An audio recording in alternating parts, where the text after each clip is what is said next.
Osminna, bienvenue à tous dans cette nouvelle vidéo. Certains d'entre vous me l'ont réclamé, c'est donc avec grand plaisir que je vous la propose, la seconde partie des Blu-ray Dragon Ball The Movies. J'ai donc reçu les 5 derniers disques qui complètent le coffret, que voici.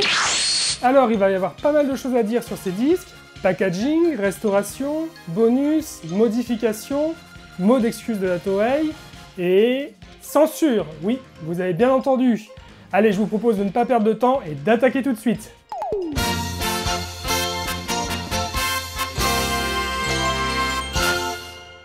On commence avec quelques petites informations techniques. Les Blu-ray 4, 5 et 6 sont sortis au Japon le 5 décembre 2018, et les deux derniers disques sont parus très récemment, en date du 9 janvier 2019. Les prix n'ont pas changé, 5400 yens le Blu-ray, qui inclut 2 films, 3 pour le dernier, ce qui nous fait environ 43 € au taux actuel, même si on peut toujours les trouver aux alentours de 35 € hors frais d'importation. Cette fois, je ne pourrai pas vous montrer les fameuses photos bonus Amazon, pour la simple et bonne raison que j'ai suivi le conseil que je vous ai donné dans la précédente vidéo, je ne les ai pas commandés. Parlons tout d'abord packaging. Chaque Blu-ray se présente toujours dans un simple boîtier amarré, rien de prestigieux, tous viendront se loger dans le coffret qui était fourni, souvenez-vous, avec le premier volume. Pas de frise sur les tranches, juste les numéros de chaque Blu-ray arborant des couleurs différentes.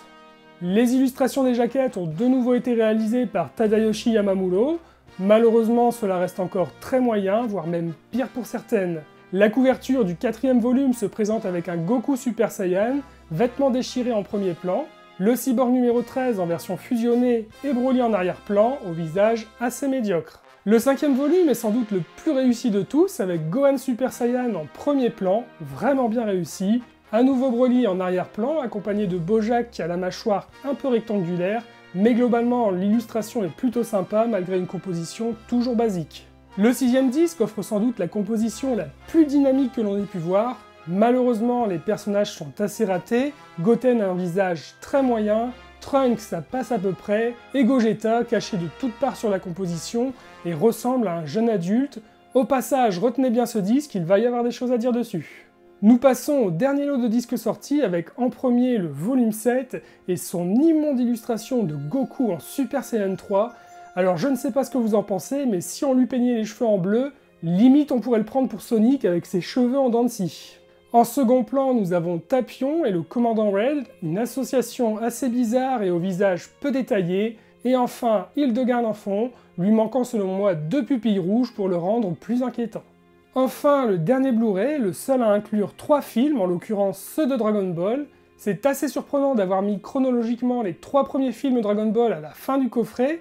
Alors je suppose que ça a été fait d'un point de vue purement marketing, car il faut avouer que les 3 premiers Dragon Ball et les 4 premiers DBZ n'auraient peut-être pas été les plus vendeurs comme premiers disques disponibles à la vente.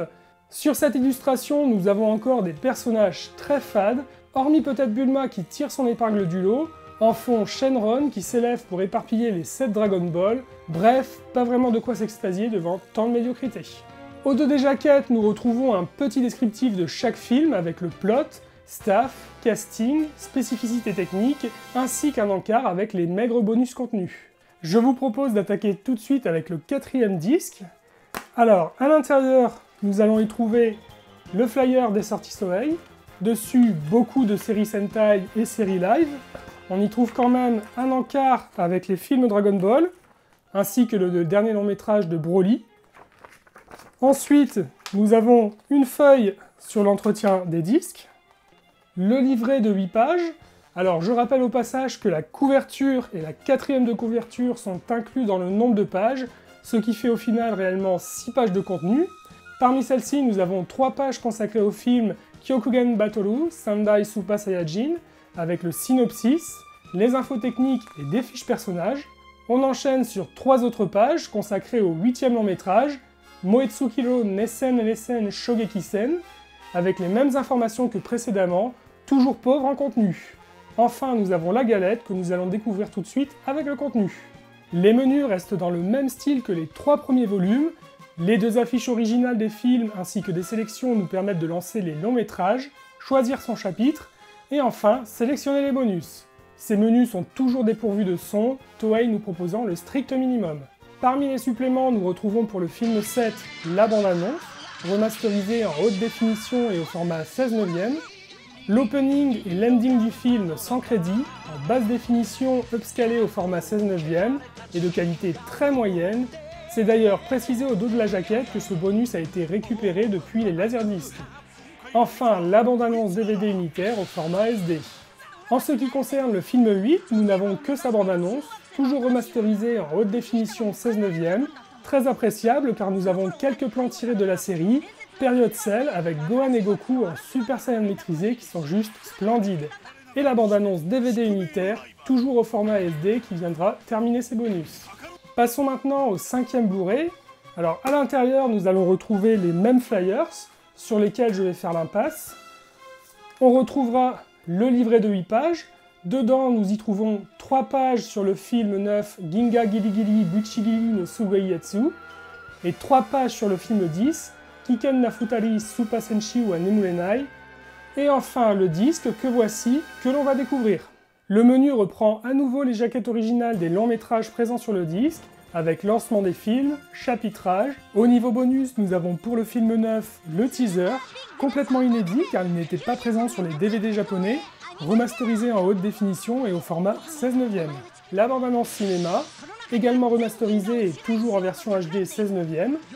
La bande-annonce digest, qui est en fait un court résumé de la situation initiale du film, en version SD upscalée, au format 4/3, de qualité acceptable compte tenu de la basse résolution. Et pour terminer, la bande-annonce DVD unitaire en basse résolution. Pour le film 10, nous avons le teaser, remasterisé en HD et au format 16 neuvième, la bande-annonce digest, la situation initiale en version SD, upscalée et au format 4/3 de qualité correcte. Étrangement, j'ai l'impression que, comme sur le DVD, celle-ci est amputée de quelques secondes au début, car elle commence juste avec un Son Goku, et à mon sens, il manque le début de la phrase. Et enfin, la bande-annonce DVD unitaire en SD. Voici à présent le 6e Blu-ray, les flyers sur lesquels je vais faire à nouveau l'impasse. Nous avons toujours le livret de 8 pages, dont 3 pages sur le film 11 Supa Senshi Gekiya, Katsu no wa Oreda, et 3 pages sur le film 12 Fukatsu no Fusion, Goku to Vegeta. Enfin, le disque que nous avons ici, dont le menu reste dans la lignée des précédents avec les illustrations originales et la sélection des chapitres et des bonus. Pour le film 11, nous avons donc le teaser, en haute définition remasterisé au format 16 neuvième, la bande-annonce résumée de la situation initiale, format SD upscalé en 4/3 de qualité très correcte, et enfin la traditionnelle bande-annonce DVD unitaire en SD. Pour le 12e opus, nous avons la bande-annonce cinéma, remasterisée en haute définition et au format 16 neuvième, la bande-annonce résumée en version SD upscalée au format 4/3, de qualité correcte pour de la basse définition, et pour terminer, la bande-annonce du DVD unitaire en SD. Nous en sommes maintenant à l'avant-dernier disque, le volume 7. Passons encore une fois le détail des flyers. Hop. Sur le livret de 8 pages, nous allons retrouver 3 pages sur le dernier long métrage Dragon Ball Z, le magnifique Ryuken Bakuatsu, Goku ga Yaraneba Dare ga Yaru, pour ensuite enchaîner sur 3 pages sur le film commémorant les 10 ans de l'anime en 1996, et accessoirement le 4e film Dragon Ball, Saikyo Enomichi. Voici la galette. Dessus, nous retrouvons le même style de menu avec les 2 jaquettes originales des films, le chapitrage et les quelques bonus. Pour le film 13, nous avons un très court teaser de 9 secondes, en 16 neuvième, remasterisé en haute définition, la bande-annonce cinéma, remasterisée en haute définition et au format 16 neuvième, la bande-annonce résumée, de qualité acceptable en basse définition, upscalée au format 4/3, on notera cela dit quelques légers tremblements occasionnels de l'image. Et enfin, la bande-annonce DVD unitaire. Concernant le film anniversaire, nous retrouvons la bande-annonce cinéma, aussi remasterisée en haute définition et au format 16 neuvième, la bande-annonce digest, résumé de la situation initiale en qualité standard, upscalée au format 4/3 de qualité très correcte. Et nous terminons, comme toujours, par la bande-annonce DVD unitaire en SD. Nous arrivons enfin au dernier Blu-ray, avec, comme à l'accoutumée, les flyers. Nous avons toujours le livret, de 8 pages. Il ne fallait pas espérer une rallonge, malgré le fait que le disque contienne un film supplémentaire. Nous avons donc 2 pages sur le tout premier film Dragon Ball, Shenlong no Densetsu, 2 pages sur le second film, Majinjo no Nemuri Hime, et enfin 2 pages sur le troisième film, Makafuchigi Daiboken. voici le dernier disque qui clôture l'intégralité des films de l'époque. Sur celui-ci, nous avons un menu légèrement modifié par rapport au précédent, avec non pas 2, mais 3 jaquettes originales, les mêmes sélections, le lancement des films, les chapitres et les bonus, parmi lesquels nous avons pour le premier film le teaser, remasterisé en haute définition au format 16/9, la bande-annonce résumée d'une durée impressionnante de 6 minutes et 27 secondes, soit au passage presque 14% de la durée du film, dans une version remasterisée au format 16/9. Et pour finir... Oui, j'ai entendu là-bas? Bravo, la bande-annonce DVD unitaire en SD. Très bien, il y en a qui suivent. Pour le second film, nous avons la bande-annonce cinéma, remasterisée en haute définition et au format 16/9, qui au passage ne contient que des plans du premier film avec le plan final sur le titre du second film, un beau recyclage d'époque. Ensuite, la bande-annonce résumée, pour une fois restaurée, en version haute définition et 4/3, ce qui est assez rare pour être souligné. Et en dernier, nous avons la bande-annonce du DVD unitaire en SD. Enfin, ultime film de ces Blu-ray avec en bonus la bande-annonce cinéma, haute définition remasterisée au format 16/9, vient ensuite la bande-annonce résumée, à nouveau en version 4/3 remasterisée, en haute définition, 1 minute 48 de pur plaisir. Et vient clôturer magnifiquement ces bonus, la bande-annonce du DVD unitaire, en basse résolution s'il vous plaît.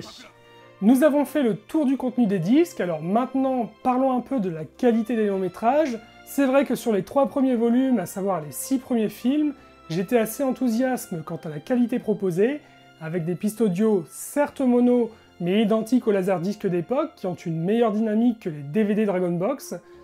Nous avons aussi le droit à une très belle remasterisation, même si on devait faire abstraction d'une colorimétrie un peu à l'ouest sur la majorité des films, seuls les 2 premiers s'en sortaient très bien de ce côté-là avec une image relativement neutre. J'ai lu aussi sur le net que certains trouvaient le denoiser trop poussé, avec une image excessivement lissée. Pour ma part, je préfère largement un denoiser maîtrisé comme celui-ci, qui n'attaque pas ou très peu les contours, nous donnant une image très proche des cellules originaux, plutôt qu'un gros grain cinéma apparent, mais après cela reste vraiment une question d'appréciation purement personnelle. Ici, sur cette suite des Blu-ray, nous constatons les mêmes points positifs et négatifs que sur les précédents disques, avec toujours une très belle image, au format 16/9 malheureusement.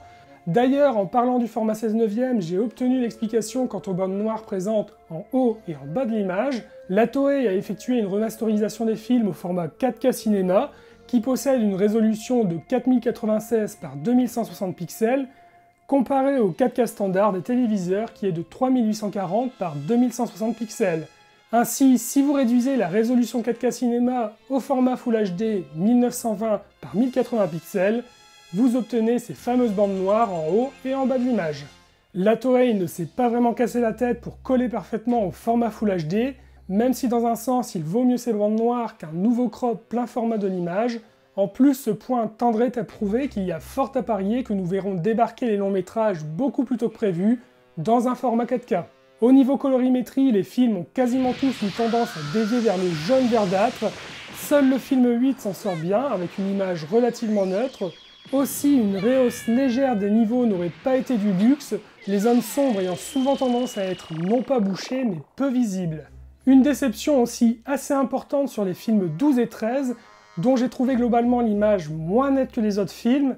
Le denoiser a aussi été moins poussé, laissant un léger fourmillement sur l'image, plus visible sur le 12e film, et on a même sur certains plans un effet aquarelle disgracieux qui n'est pas ou peu présent sur les autres longs métrages. Surtout, sur le 12e film encore une fois, de nombreux plans apparaissent flous, sans raison particulière, et manque de chance, beaucoup sont sur Gogeta qui n'apparaît que quelques secondes à la fin. C'est quand même un comble de constater que les 2 premiers films Dragon Ball Z sortis en 1995 soient de moins bonne qualité que les 3 premiers films de Dragon Ball sortis entre 86 et 88. Enfin, quand même une remarque positive concernant l'audio. Comme je l'avais dit dans ma précédente vidéo, nous avons bien les films 13 et anniversaire en stéréo, c'est d'ailleurs correctement précisé sur la jaquette. Maintenant, j'aimerais parler d'un point important à soulever sur cette édition, et qui en fera bondir plus d'un. Des modifications ont été apportées sur certaines séquences originales. Alors nous noterons 2 types de modifications. La première est une correction des défauts qui étaient restés à l'origine sur certains passages. On en dénombre a priori 3. D'abord sur le film Tobikiri no Saikyo Taisaikyo, Nous avons un plan où Kula est minuscule et où le cellulo original le représentait intégralement blanc. Sur la version Blu-ray, ses bonnes couleurs lui ont été remises. La seconde correction se trouve sur le film Moetsukiro Nessen Nessen Shogekisen. Vers la fin, Piccolo s'apprête à envoyer son énergie à Goku.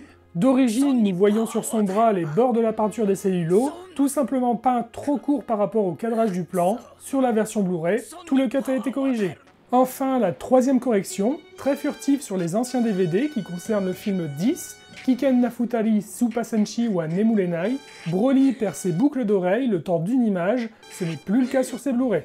Alors je pense que la plupart seront d'accord avec moi, ces corrections ne posent pas de problème en soi, même si j'ai pu lire sur le net des personnes qui criaient au scandale parce que la pellicule d'origine a été retouchée, je pense qu'à partir du moment où cela part dans une idée de correction d'une erreur qui a été faite à l'origine et qui n'était pas artistiquement voulue, ça ne pose pas de problème particulier. C'est même dommage qu'ils n'aient pas poussé leur idée un peu plus loin et corrigé certains autres plans avec d'autres erreurs de peinture, car on en compte quand même quelques-uns. Par contre, la seconde modification est beaucoup plus violente, elle a été découverte par Dr Raichi sur Twitter, c'est de la censure. Et oui, 3 cuts du disque 6 ont subi des modifications dans le but d'alterner l'image originale afin de la rendre politiquement correcte. Ainsi, sur les films Super Senshi Gekiya Katsu no wa Oreda et Fukatsu no Fusion Goku to Vegeta, Trunks et Gogeta ont un geste un peu vulgaire et effectuent un doigt d'honneur. C'est un doigt d'honneur. Bref, ces deux passages dont je vous passe les extraits ont été modifiés pour faire disparaître le majeur et ne laisser que le point des personnages. Et là je dis clairement non! Si maintenant les Japonais se mettent à censurer eux-mêmes leurs œuvres diffusées telles quelles il y a des années de cela, mais où va-t-on? Franchement c'est du n'importe quoi! Le pire dans cette histoire, c'est qu'au dos des Blu-ray, il y a bien un encart stipulant que certaines images ou dialogues peuvent choquer les personnes sensibles, mais que par respect envers la valeur historique de l'œuvre, le contenu original était conservé. En d'autres termes, ils ne sont pas supposés être censurés. Alors concrètement, que faut-il en penser? Ces disques sont sans aucun doute principalement achetés par des collectionneurs ou nostalgiques, qui en général connaissent la série et qui veulent une édition physique, intégrale et dans la meilleure qualité possible, et on leur met à l'envers. Pourtant, parallèlement, si vous regardez ces mêmes films sur Amazon Prime ou Netflix au Japon, moyennant je pense comme en France une dizaine d'euros mensuels, eh bien vous y trouverez une version non censurée. Et oui, les versions streaming japonaises ne sont pas censurées, alors qu'elles sont accessibles à des gamins de 5 ans, voire même moins, c'est juste pitoyable et incompréhensible. Je suis franchement dégoûté par ce sale coup de Toei Animation. Le vice va même encore plus loin, car après la découverte de cette mascarade, certains Japonais ont contacté la Toei pour avoir une explication, celle-ci les a ignorés, mais a sorti tout de même un communiqué pour s'excuser, mais attention, pas de la censure présente sur les Blu-ray, non, simplement d'une malheureuse inversion d'image survenue sur le dos de la jaquette du film 6. Suite à l'ampleur qu'a pris le mécontentement des fans sur le net, la Toei a finalement sorti un autre communiqué en date du 25 janvier 2019, cette fois concernant bien la censure. En somme, celle-ci assume complètement son choix et s'excuse de l'erreur sur le texte de la jaquette du Blu-ray 6 concernant l'intégralité de l'œuvre et invite ceux qui le souhaitent à se faire rembourser. La société prévoit également une réédition du Blu-ray avec jaquette corrigée, mais absolument pas de repressage du Blu-ray en version non censurée qui restera telle qu'elle. C'est pitoyable. Ce qu'il y a malheureusement fort à craindre de cette situation, c'est que toutes les futures éditions de la série originale à sortir au Japon, aussi belles soient-elles, seront sans aucun doute censurées. Cela s'est vu dans Dragon Ball Kai, mais en sachant que Selectavision travaille sur une édition Blu-ray remasterisée en Espagne de la série originale de Dragon Ball, s'il bosse en partenariat avec la Toei, il est légitime de se poser la question sur l'intégrité de l'œuvre. Au final, l'enthousiasme sur cette édition est retombé comme un soufflé, packaging minimaliste, prix élevé, même si quand on achète des médias vidéo japonais sur support physique, on sait à quoi s'en tenir, illustration bas de gamme, et pour couronner le tout, censure, franchement je ne saurais vous conseiller qu'une seule chose, passez votre chemin. Même moi en tant que collectionneur, je ne pense pas conserver ces Blu-ray, je vais juste souhaiter qu'une version 4K, idéalement même dans une meilleure édition, arrive le plus vite possible pour balayer ces Blu-ray. On clôturera malheureusement cette vidéo sur cette triste note. N'hésitez pas à partager également vos avis sur cette édition. Qu'en pensez-vous? Êtes-vous refroidi ou toujours enthousiaste à l'achat? J'attends vos commentaires et profitez-en également pour laisser un petit pouce vers le haut, et encore mieux, si vous êtes dans un bon mood, un partage. Inscrivez-vous également à la chaîne pour ne rien rater de mes futures vidéos, et retrouvez-moi sur Facebook et Twitter sur les pages Hosola Genki. Allez, à très bientôt pour d'autres aventures. Bye Minna!